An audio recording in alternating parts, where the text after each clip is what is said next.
The Arizona sun hung low in the sky, casting long golden shadows across the dry, rugged terrain. Clara wiped the sweat from her brow, squinting as she led her horse along the cracked earth of the creek bed. The desert was quiet that afternoon, save for the faint rustle of sagebrush in the hot wind and the distant cry of a hawk circling overhead.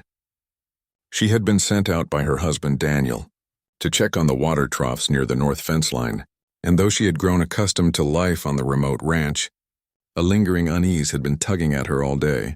Her horse, a chestnut mare named Lark, snorted and pawed at the ground. Clara bent down to smooth its neck when a sharp, rattling warning froze her in place. Her heart jumped. The distinctive sound came from the shadows beneath a boulder, an unmissable, deadly warning. A rattlesnake. She tried to step back, but in her moment of panic, she misjudged the distance.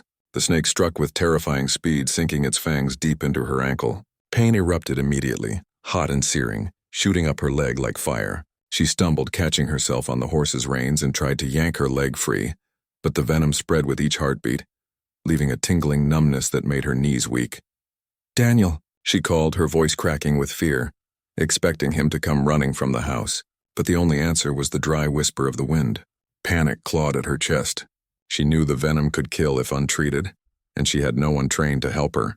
Her mind raced, bandages cutting the bite, sucking the venom. She tried to recall everything she had heard, but the fear muddled her thoughts. With trembling hands, she pulled her horse closer, gripping the reins as though sheer force of will could help her through the pain. She thought again of Daniel. Surely he would be back any moment. He always came when she needed him. She stumbled toward the ranch, each step sending jagged waves of agony up her leg. The rattling echoed in her mind now, a cruel reminder that death, or at least paralysis, was creeping closer with every heartbeat. Minutes stretched like hours. Sweat dripped from her temples and soaked the front of her shirt. Her vision blurred, the world tilting in the oppressive heat. And then, the unbearable truth sank in. Daniel wasn't coming. She heard the distant pounding of hooves, but it wasn't the familiar rhythm of her husband's approach. It was faster, harsher, leaving her gaping with disbelief as she turned just in time to see his figure vanish over the ridge. He had abandoned her. Fear turned to bitter disbelief. The man she had married, the one who had sworn to protect her, had chosen flight over loyalty. Her body shuddered, half from the venom, half from the betrayal. She sank to the ground, her fingers clawing at the dirt, her horse whining in concern. Tears stung her eyes, not from the pain of the bite alone, but from the realization that the life she had counted on had crumbled in an instant. Alone, her body weakening, she tried to think clearly. Survival instinct wrestled with despair. She ripped a strip of her skirt and tied it tightly above the bite, hoping to slow the poison. She tried to force herself upright to hobble toward the house, but dizziness struck, and she collapsed onto the hot, dry earth. The desert around her seemed to stretch endlessly, a silent, unforgiving witness to her helplessness, and then she felt it. The subtle shift in the air, a presence that didn't belong. Something or someone had been watching her from the edges of the canyon. Unseen until now, she could not yet see him, but there was a quiet strength in the way the heat seemed to bend around him, a calm that contrasted sharply with her frantic panic.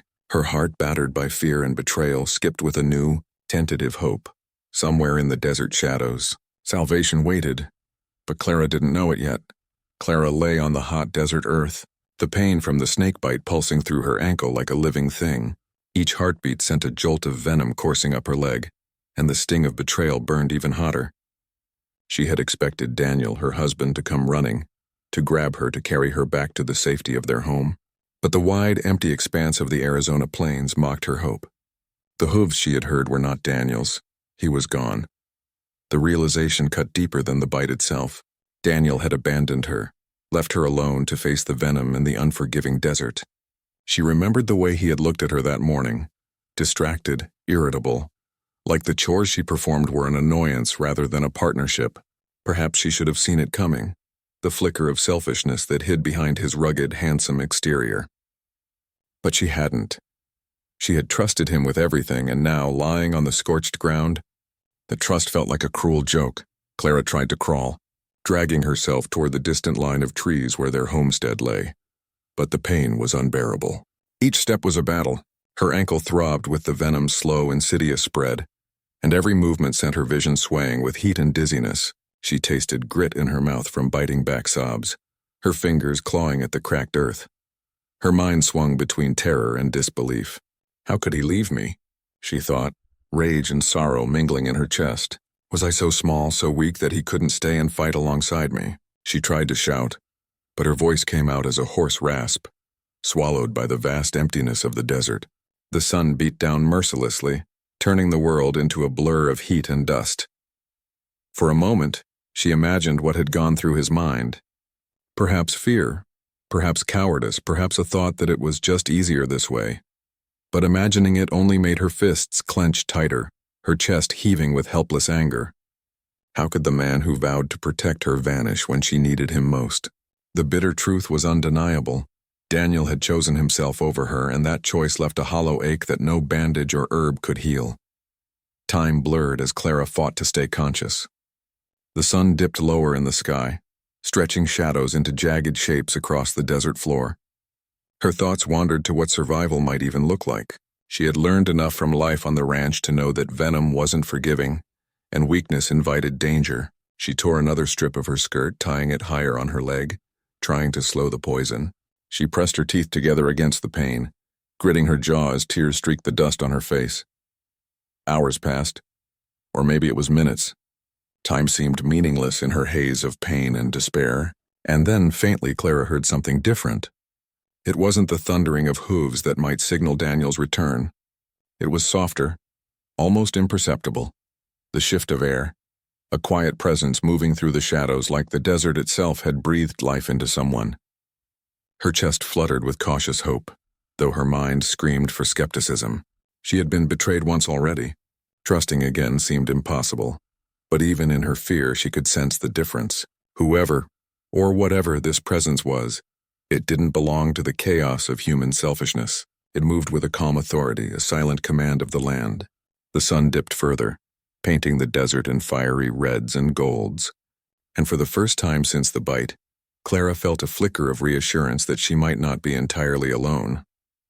As darkness approached and the desert cooled, she closed her eyes, clinging to the smallest shred of hope. Daniel had abandoned her, but perhaps the desert had not.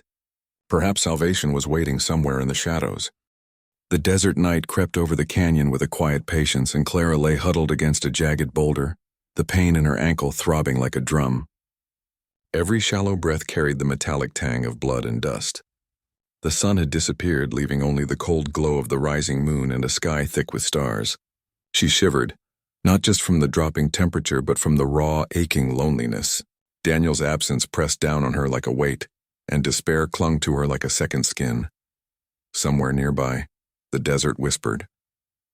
The faint rustle of dry brush, the soft scrape of stone against stone, the distant call of a night bird.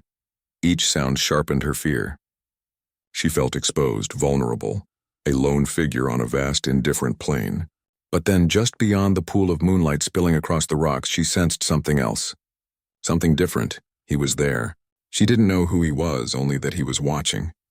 Not like Daniel had, hesitant, selfish, calculating, but with a quiet, measured focus that seemed almost unnatural.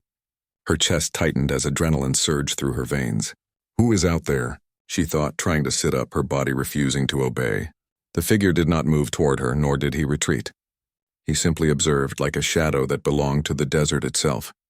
Clara's mind raced. Maybe it was another ranch hand. Maybe it was a thief, or worse, someone who meant her harm.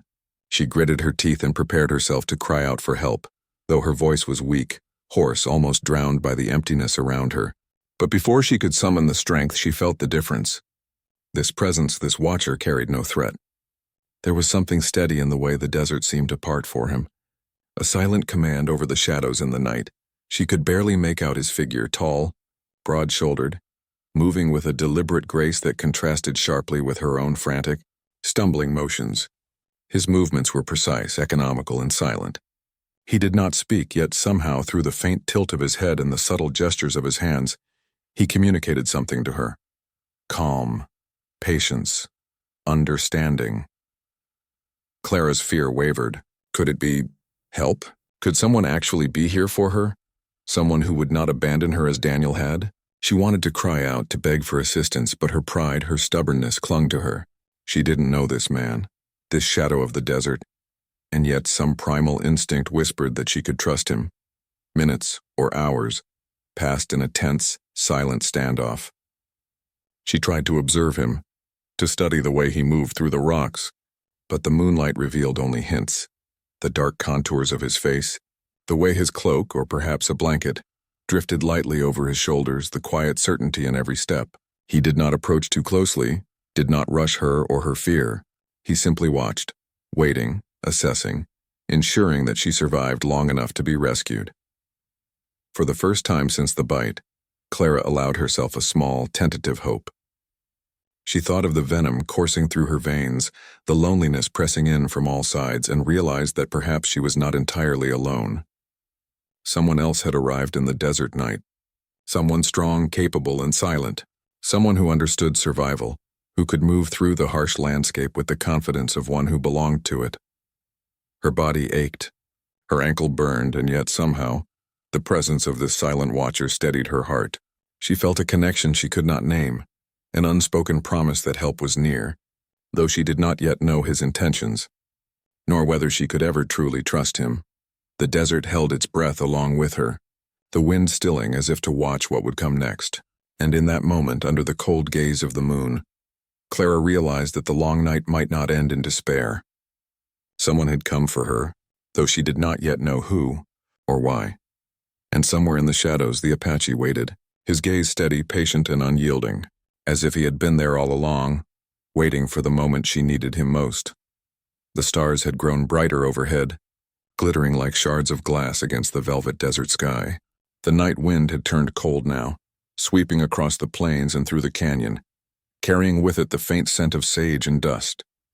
Clara's breaths came in shallow, uneven gasps as the venom worked deeper into her veins. Her ankle was swollen, the skin dark and tight, throbbing with pain so fierce she thought she might lose her mind. She tried to move, but her body no longer listened. Her strength was fading fast, and then footsteps, soft, deliberate, almost soundless, like the desert itself had decided to move. Clara's head lifted weakly, her pulse racing. A tall figure stepped out from the darkness, the moon catching the copper brown of his skin, the dark braids that framed his face. His eyes were sharp, reflecting the moonlight like twin embers. The Apache had come out of the shadows. For a heartbeat, Clara froze. Fear prickled through her. She'd heard the stories whispered in town, the Apache warriors who rode silently through the night, who lived by codes no white man understood. She didn't know what to expect, mercy or danger. But as he knelt beside her, she saw something in his expression that stopped her fear cold. It wasn't anger. It wasn't cruelty. It was calm. He spoke a few quiet words in his own tongue, low and soothing, though she couldn't understand them. His voice was deep, even almost steadying. He touched her ankle with a feather-light hand, inspecting the wound without hesitation. She winced, sucking in a sharp breath, but his gaze lifted to hers. Steady, unwavering, and somehow she understood. Don't be afraid. Without a word, he reached into a small leather pouch at his waist, pulling out bundles of herbs wrapped in hide. He crushed them between his fingers, mixing them with water from a skin flask, and applied the cool, greenish paste to her wound. The relief was almost immediate. The burning eased, replaced by a strange tingling numbness. He then cut a strip of cloth from his own shirt and bound her ankle tightly with practiced precision. Every movement was sure, efficient, born of knowledge passed through generations. Clara wanted to speak, to ask who he was, to thank him, to tell him her husband had left her, but her throat felt too dry, her tongue heavy as dust. The words stuck somewhere between her heart and her lips. Still, she managed to whisper, Why are you helping me?" The Apache looked at her, his dark eyes unreadable. He didn't answer right away. He simply paused, then pressed his hand against the earth beside her as if to remind her of something greater than words. When he finally spoke, his English was quiet, deliberate, touched with an accent like the rhythm of a drum. "Snake is strong," he said softly, "but life stronger." Something in his tone, firm, almost protective, moved her. He slipped his arms under her body, lifting her with surprising gentleness. His strength was immense, but there was care in his touch, not force. Clara felt her world tilt as he carried her effortlessly across the desert floor, the stars wheeling above them. She tried to protest, weakly murmuring, "You don't have to." But her words trailed off. The rhythm of his footsteps, steady and sure, lulled her into a strange calm. The pain dulled to a distant ache as her head rested against his chest. She could hear the slow, even thud of his heartbeat, steady as the land itself. He carried her into a shallow canyon hidden by rocks and scrub, where the faint glow of a small fire waited. She hadn't noticed it before, but it was clear now. He had prepared this place long before she knew he was near. He set her down carefully beside the fire, covering her with a thick blanket of woven fibers. The warmth from the flame spread through her trembling body. Her vision blurred again, but this time it wasn't fear that claimed her, it was exhaustion and a strange, fragile trust. The last thing Clara saw before sleep took her was his silhouette against the firelight. Strong, silent, watching over her with an expression she couldn't quite name. And for the first time since the snake bite, she didn't feel alone. When Clara awoke, the desert had turned golden again. A soft light filtered into the narrow canyon, painting the red rocks with warmth. For a moment, she didn't remember where she was. The smell of smoke lingered in the air, mingling with something earthy and sharp, herbs maybe. Then the memory hit. The bite, Daniel's absence, and the stranger, the Apache who had carried her here. Her ankle throbbed dully beneath the layers of bandages. The venom's fire had cooled, leaving behind exhaustion and a faint ache. She tried to sit up, and a quiet rustle nearby made her freeze. He was there, crouched near the fire, turning something in a small clay pot suspended above the flames. He looked different in daylight. His features, strong and deliberate, caught the sunlight in ways that softened them. High cheekbones, a firm jaw, and eyes dark as riverstone. Watchful, calm, yet somehow distant. His long hair was tied back with a strip of leather, and his chest was bare except for a thin cord with a small carved pendant hanging against his skin. He turned at the sound of her movement. Their eyes met, and for a long unspoken moment neither moved. Then, without a word, he lifted the pot and poured its contents into a wooden bowl. Steam rose from it, an herbal mixture of crushed leaves and hot water, and he brought it to her. "Drink," he said simply. His voice was quiet but steady, as though he was used to being obeyed. Clara hesitated, but the warmth of the bowl and the faint scent of mint and sage coaxed her to trust. The liquid burned her tongue slightly, bitter at first, but soon a soothing warmth spread through her body. He watched her without speaking, his expression unreadable. "Thank you," she whispered finally, her voice rasping from disuse. "You saved me." The Apache inclined his head slightly as if accepting her gratitude but not needing it. Then he reached for her ankle, unwrapping the bandages with care. She winced as the air hit her skin. The bite had darkened, but the swelling had gone down. His herbs had worked. She stared at the mark, a reminder of death and life, then back at him. "You knew what to do," she murmured. "You've done this before." He didn't answer immediately. Instead, he pressed new herbs into the wound and wrapped it again. When he finally spoke, his tone was calm, deliberate. "Desert teaches. Snake teaches too." She blinked, unsure how to respond. His English was careful, like every word mattered. "You're a healer?" she asked softly. He looked at her, and for a heartbeat something like pain flickered in his eyes. "No," he said after a long pause. "Only man who remembers." The simplicity of that answer lingered with her. A man who remembered, what did he mean by that? What had he seen? What had he lost? As the day passed, Clara drifted in and out of sleep. The Apache worked quietly nearby, tending the fire, drying herbs, and occasionally glancing at her to make sure she breathed easily. He moved with a grace that seemed both deliberate and effortless, as though the land itself guided him. Once she tried to ask his name, but her tongue faltered. He seemed to understand the question anyway. "Name is Nahuel," he said softly, looking into the fire. "Mean, strong jaguar. My mother gave it to me before the soldiers came." Clara's gaze softened. There was a story buried in that sentence, a painful one, but she didn't press. The silence between them was not awkward. It was almost peaceful. For the first time since her marriage, she felt no need to fill the air with words. When the sun began to sink, painting the canyon walls in shades of rose and amber, Nahuel brought her another cup of tea. She sipped it slowly, her heart heavy yet calm. She didn't know how long she would stay here, or if she'd survive the journey home. But she knew one thing with certainty. This quiet, stoic Apache had done what her own husband could not. He had stayed.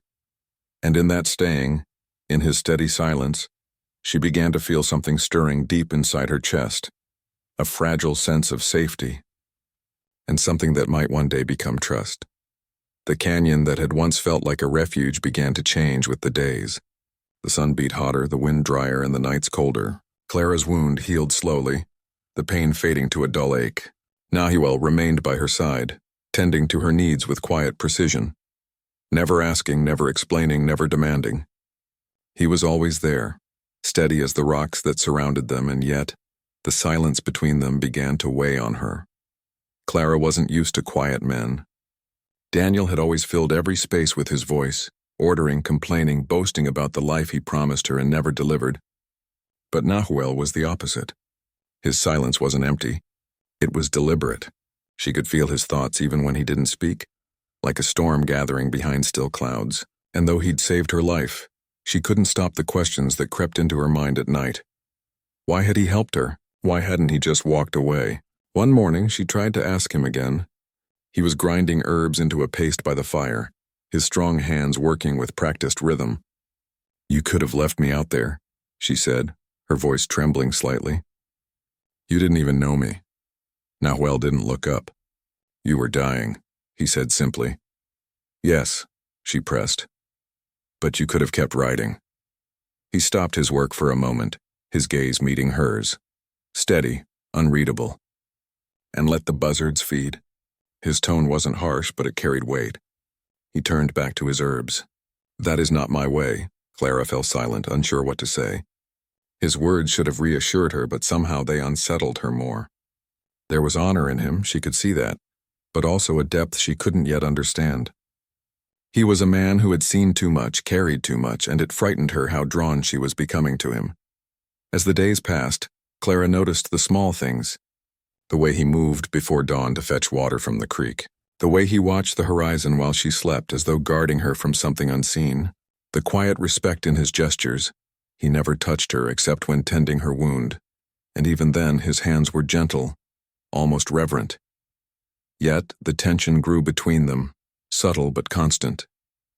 When she tried to thank him, he brushed it off. When she asked where he came from, his eyes darkened. She wanted to know his story, but every attempt to draw him out ended in silence. One evening, as the fire crackled low, she gathered her courage. "You don't trust me, do you?" she asked softly. Nahuel looked up from the fire, his expression still. "Trust is not a word," he said. "It is time." His answer was simple, but it stung. "Then how long before you trust me?" He studied her for a moment, the firelight flickering across his face. "You are white woman," he said quietly, not cruelly, but as fact. "White men take from my people, burn our homes, kill our children. Trust is not given easy." The words hit her like a slap, not because they were cruel, but because they were true. She had heard stories of settlers taking Apache land, of soldiers attacking their camps. She'd never thought of what it must have looked like from his side. "I'm not like them," she said quietly. Nahuel nodded once, slowly. "Then show the land," he murmured. "The land listens more than men." The conversation ended there, but the echo of it followed her long into the night. She lay awake, staring at the canyon walls, realizing that while she had feared him at first, now it was her own heart she feared more. There was something about him, his calm, his strength, the quiet sadness behind his eyes, that drew her closer despite every warning her mind screamed. And yet, she couldn't ignore the truth. Nahuel was a man shaped by pain and survival. His world was not hers, and if she wasn't careful, her heart would betray her just as Daniel once had. Still, when she closed her eyes, she could feel Nahuel's steady presence nearby, the rhythm of his breath against the crackling of the fire, and she knew that trust, though not yet spoken, had already begun to take root in the silence between them. Days turned into a quiet rhythm. Clara's strength returned little by little. She could walk short distances now, leaning on a carved stick Nahuel had fashioned for her. The canyon had begun to feel less like a prison and more like a strange, sacred refuge, cut off from the noise of her old life. But silence, even gentle silence, could start to ache after too long. She had questions, too many, and Nahuel rarely gave her more than a few words in answer. The mystery around him grew heavier with every sunrise. One cool morning, as mist clung to the rocks, Clara found him near the creek, crouched by the water's edge. He was cleaning a knife, one made from bone, polished smooth and sharp. The movements were precise, methodical. She watched him for a moment before daring to speak. "Do you ever get tired of silence?" she asked softly. He didn't look up. "Silence is peace." Clara hesitated, stepping closer. Peace can be lonely. That made him pause. Slowly he raised his head, meeting her gaze. His eyes, dark and ancient, studied her face as though weighing what she'd said. Then he returned to his knife. "Lonely is better than hate," he said quietly. The words hung between them, simple and heavy. She moved closer and knelt near him, her reflection wavering beside his in the water. "You've seen hate, haven't you?" Nahuel didn't answer right away. The only sound was the soft trickle of the creek. Then, almost imperceptibly, he nodded. "I was 15, he began, his English slow, deliberate. "Soldiers came to our camp, said we must leave the land. My father spoke to them. They shot him first." Clara's breath caught, he continued, his tone even but distant, as though telling someone else's story. "They burned everything. Our homes, our food. They took my mother and sister. I do not know where." He wiped the blade clean and set it down on a rock, his hand still.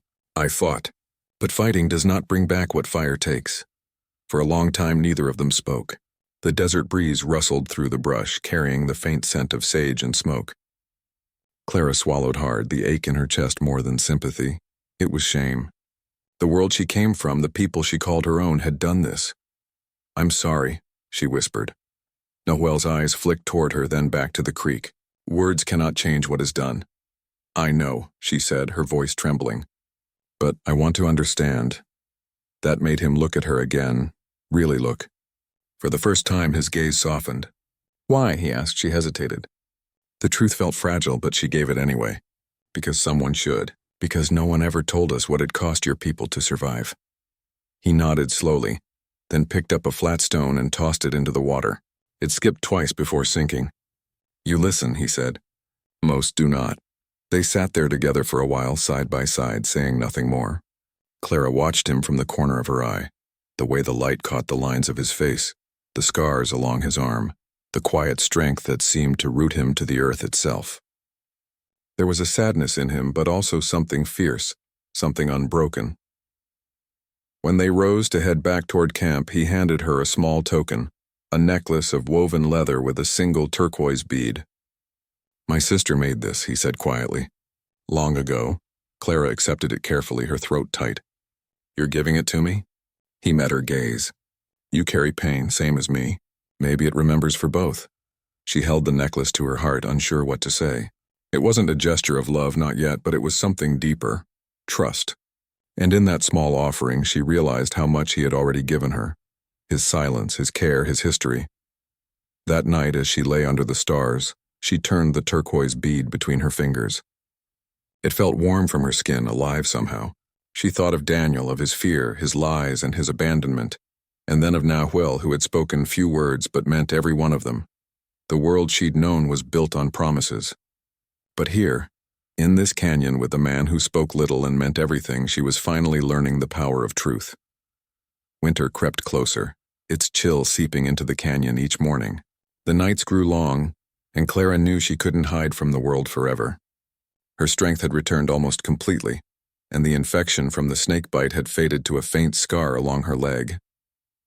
Nahuel had noticed her restlessness. She tried to hide it, but he saw everything, how her eyes lingered toward the horizon, how she paused when the wind carried the sound of distant riders or a hawk's cry echoing from the ridge. One morning, while they packed dried meat and herbs, she finally said what had been building for weeks. "I need to go back." Nahuel froze mid-motion. His hand stopped over the satchel and he looked at her quietly. "Back to your husband?" Clara swallowed. "To my home. To find out what's left. I can't live out here forever. Not when I don't even know who I am anymore." He didn't answer. Instead, he tightened the leather cord around the pack and nodded once. "Then I take you." Her heart twisted. She hadn't expected that. "You'd come with me." He met her gaze, steady and calm. "You cannot walk that desert alone." The journey began at sunrise 2 days later. Clara wore the turquoise bead he'd given her, the leather cord warm against her skin. Nahuel moved like a shadow ahead of her, silent and watchful, always scanning the horizon. The land stretched endless before them, miles of red dust, mesquite, and stone. They traveled in silence most of the time, stopping by dry creek beds at night, where Nahuel would build a small fire that burned low but warm. Each night she caught him studying the stars, his lips moving in a quiet rhythm, words in Apache she couldn't understand. Once she asked what he was saying. He looked at her with that same deep calm. "I ask the old ones to guide our path," he said. "And to forgive me. For what?" she asked gently. His eyes lingered on the flames. "For going back among your people." Clara said nothing. She understood more than she could say. The world outside their canyon would not welcome him. Not an Apache, not a man who belonged to the earth, not one who carried history in his silence. After 3 days, they reached the outer edge of the small settlement where she once lived. From the ridge above, Clara could see the crooked rooftops, the church steeple, and the narrow road that wound through town. Her breath caught. It should have felt like home, but it didn't. The air smelled different now, harsher somehow. She had left here broken and afraid. Now she returned changed, carrying something wild and ancient in her heart. Nahuel stopped beside her. "You go alone from here," he said quietly. Her throat tightened. "No one will hurt you," she said, though she wasn't sure she believed it. "They will not see me," he replied. "I stay near. Watch from the ridge," she nodded slowly, tears burning her eyes. "You've done so much for me. I don't know how to thank you." Nahuel took a step closer. His voice was low, almost a whisper. "You already have." For a moment, neither moved. The wind lifted her hair, brushing against his chest. She wanted to say something that would make him stay, but words felt too small. So she did what her heart demanded. She reached out and touched his hand. He didn't pull away. His fingers wrapped around hers, firm, grounding. Then gently he released her. Clara walked down the slope, her boots stirring dust. She could feel his gaze on her the whole way, until she reached the edge of the settlement. A few townsfolk noticed her, eyes wide with shock. Some whispered. One woman crossed herself, but Clara didn't care. She walked tall, her chin lifted, the turquoise bead gleaming at her throat. That night she knocked on the door of her old home. Daniel opened it, older, thinner, eyes hollow. When he saw her, his mouth fell open in disbelief. "Clara, I thought you were dead." She looked at him for a long moment. "I was," she said quietly. "But someone brought me back." Behind her in the distance, Nahuel watched from the shadows. He had given her back her life. Now the question was, would the world let her keep it? Clara stood in the doorway of her old home, her heart pounding like a drum she couldn't silence. Daniel's face, so familiar once, looked foreign now. His hair was unkempt, his eyes ringed with guilt, and his once proud posture was replaced by something small and uncertain. "Clara," he breathed again, as though saying her name might undo the past. You were gone." "I saw the snake bite. You stopped breathing." You left me," she said, her voice low but steady. Daniel's mouth opened, but no words came. His hand trembled on the edge of the doorframe. "I ran for help," he whispered. "But when I came back, you were gone.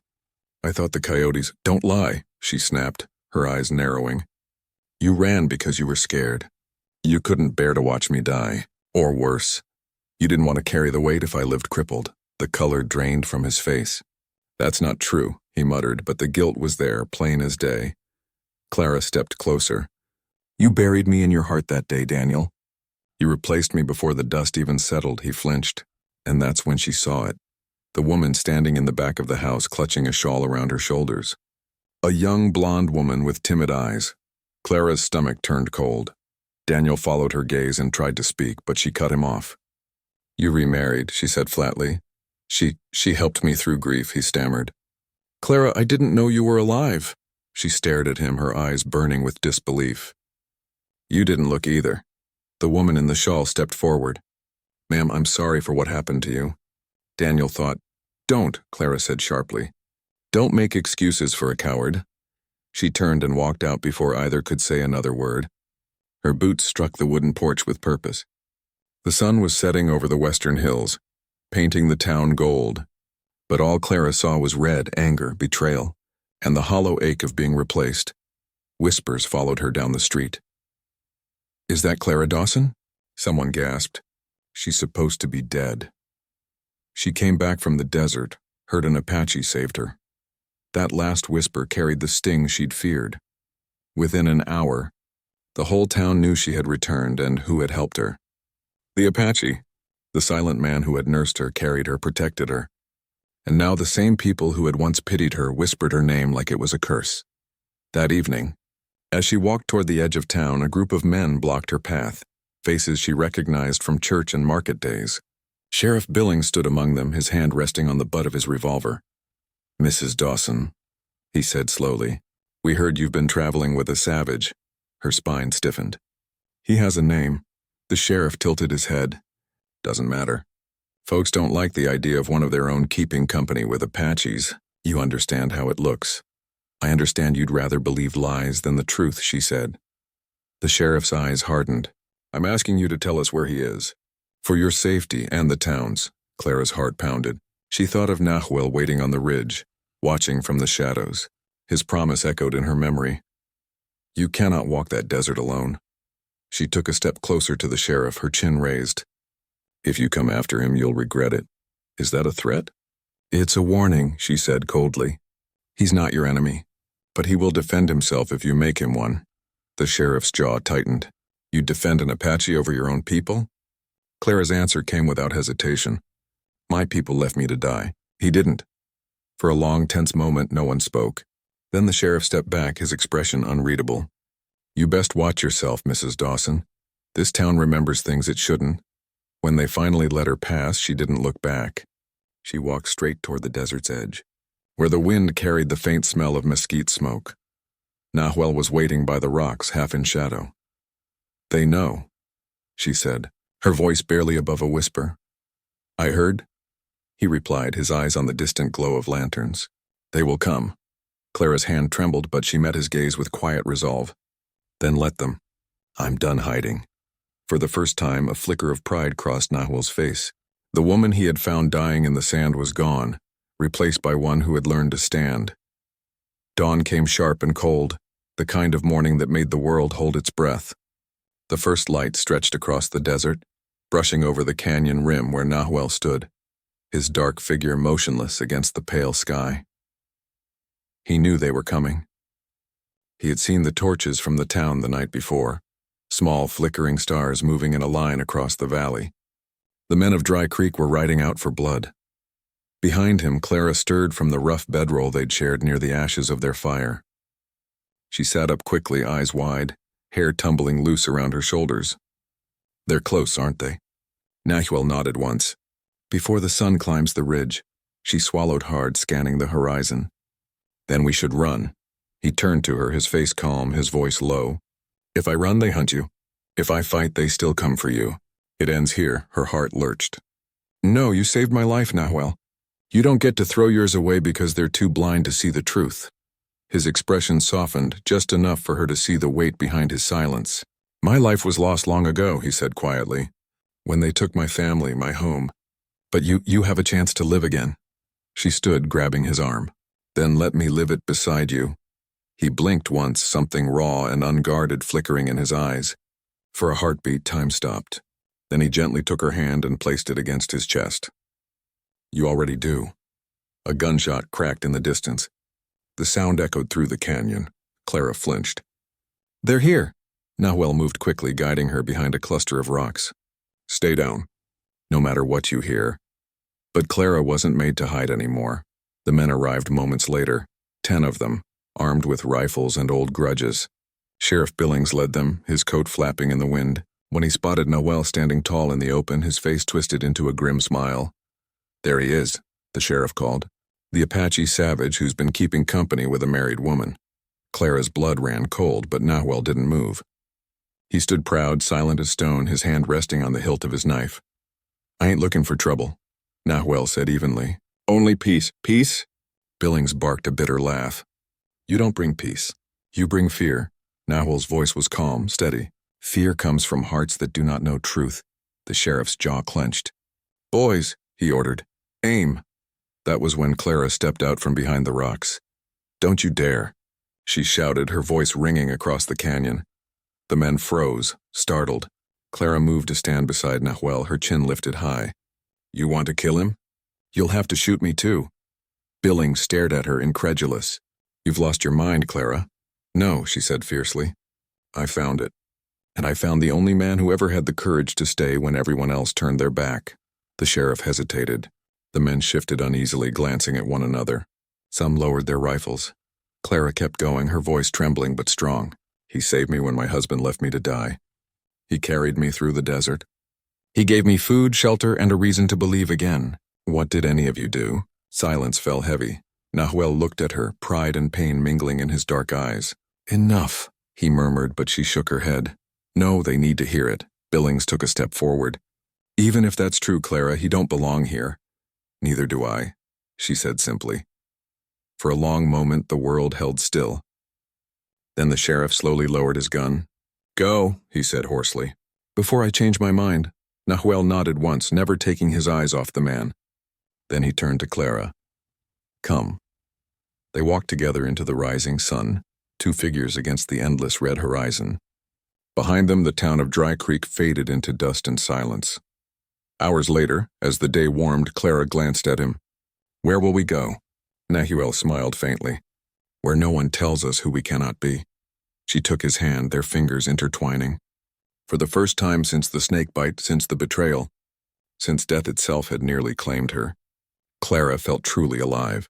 The desert wind carried their shadows long and far, whispering through the rocks a story that would outlive them both, a story of loss, courage, and the kind of love that didn't need words to be eternal.